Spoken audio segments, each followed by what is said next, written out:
வணக்கம். இன்னைக்கு நம்ம பார்க்க போகிறது பருப்பொடி ரெசிபி. 200 கிராம்ஸ் துவரம் பருப்பு எடுத்துக்கோங்க. மீடியம் ஃப்ளேமில் நல்லா ரோஸ்ட் பண்ணின்னு இருக்கணும். லைட் ப்ரௌன் கலர் ஆற வரைக்கும் நல்லா மீடியம் ஃப்ளேமில் ரோஸ்ட் பண்ணினே இருங்க. உங்களுக்கு பெரியவங்களுக்கு எல்லாருக்கும் ரொம்ப பிடிக்கும். சூடான சாதத்தில் நெய் போட்டு பிசைஞ்சு சாப்பிடுங்க. இட்லி தோசைக்கும் தொட்டுக்க கொடுக்கலாம். பசங்களுக்கு ரொம்ப நல்லாயிருக்கும், டேஸ்ட்டாக இருக்கும். பசங்க ரொம்ப லைக் பண்ணுவாங்க. இதுக்கு தேவையான இன்க்ரீடியன்ட்ஸ் 200 கிராம் துவரம் பருப்பு எடுத்துருக்குறோம். நல்லா ப்ரௌன் ஆகிற வரைக்கும் மீடியம் ஃப்ளேமில் வறுத்துன்னு இருக்கணும். பாருங்க, பருப்பு லைட் கலர் ப்ரௌன் ஆகினே வருது. இன்னும் கொஞ்சம் ஒரு 5 மினிட்ஸ் ரோஸ்ட் பண்ணிவிட்டு தட்டில் மாற்றிடலாம். அதுக்கப்புறம் 100 கிராம் சிறுபருப்பு போடணும். இப்போ இதில் 100 கிராம் சிறுபருப்பு ஆட் பண்ணுறோம். இது ஒரு லைட் ப்ரௌன் ஆனால் போதும்.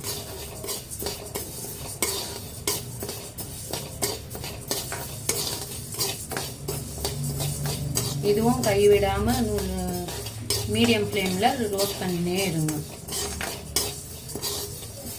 அந்த பருப்போட வாசனை வரும் பாருங்கள். அப்படியே லைட்டாக ப்ரௌன் ஆக வரைக்கும் ரோஸ்ட் பண்ணணும். லைட் ப்ரௌன் ஆகிடுச்சு பாருங்கள். இந்த கலர் வந்தால் போதும். இந்த பதத்துக்கு ரோஸ்ட் பண்ணால் போதும். இந்த பருப்பு எடுத்துடலாம்.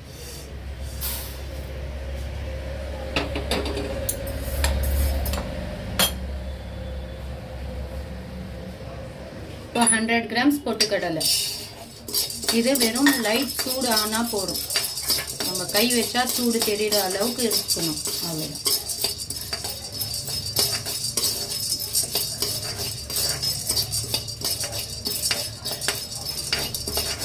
இதுவும் எடுத்துடலாம்.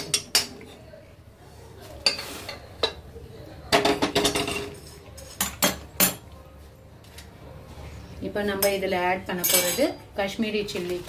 ஒரு 20 காஞ்ச மிளகாய் காஷ்மீரி எடுத்திருக்கேன். 10 காஞ்ச மிளகாய் காரத்துக்காக எடுத்துருக்கேன். காஷ்மீரி சில்லி உங்களுக்கு நல்ல கலர் கொடுக்கும்.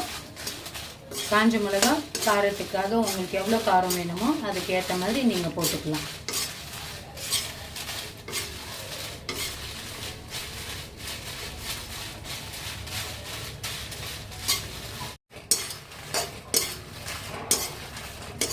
காஞ்ச மிளகாய் பாருங்கள் கலர் மாறிச்சு. இது ஓரளவு 5 மினிட்ஸ் வதக்கினா போதும்.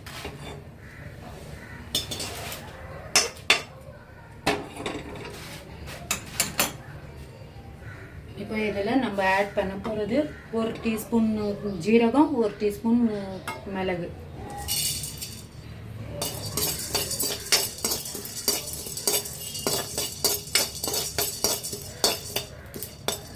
பாருங்கள், மிளகு ஜீரகமும் வறுத்து பட்டுச்சு. இதையும் எடுத்து அதே இன்க்ரீடியன்ஸோடு எல்லாம் மிக்ஸ் பண்ணிடலாம். இப்போ இதில் நம்ம வாஷ் பண்ணி வச்ச கருவேப்பிலையை சேர்த்துடலாம். இதுவும் நல்லா ட்ரையாக ஆகிற வரைக்கும் ரோஸ்ட் பண்ணணும் மீடியம் ஃப்ளேமில்.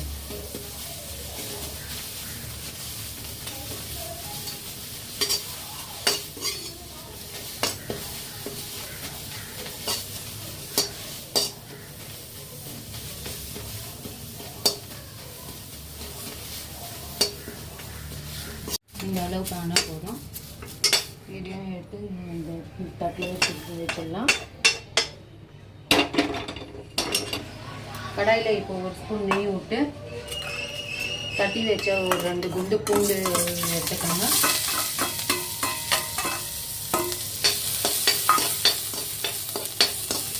இதுவும் நல்ல கலர் மாறுற வரைக்கும் நல்லா வதக்கிடுங்க லோ ஃப்ளேம்லேயே. பூண்டு போட்டு அரைச்சா சுவையாகவும் இருக்கும், கேஸ் ஃபார்ம் ஆகாமல் நல்லா ஜீரணமும் ஆகும் எல்லாருக்கும்.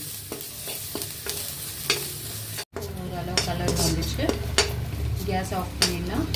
இப்போ இதுவும் இந்த இன்க்ரீடியன்ஸோடையே சேர்த்துடலாம்.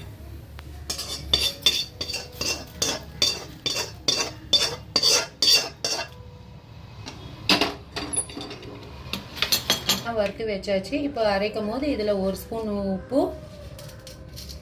1/2 ஸ்பூன் பெருங்காயத்தூள்,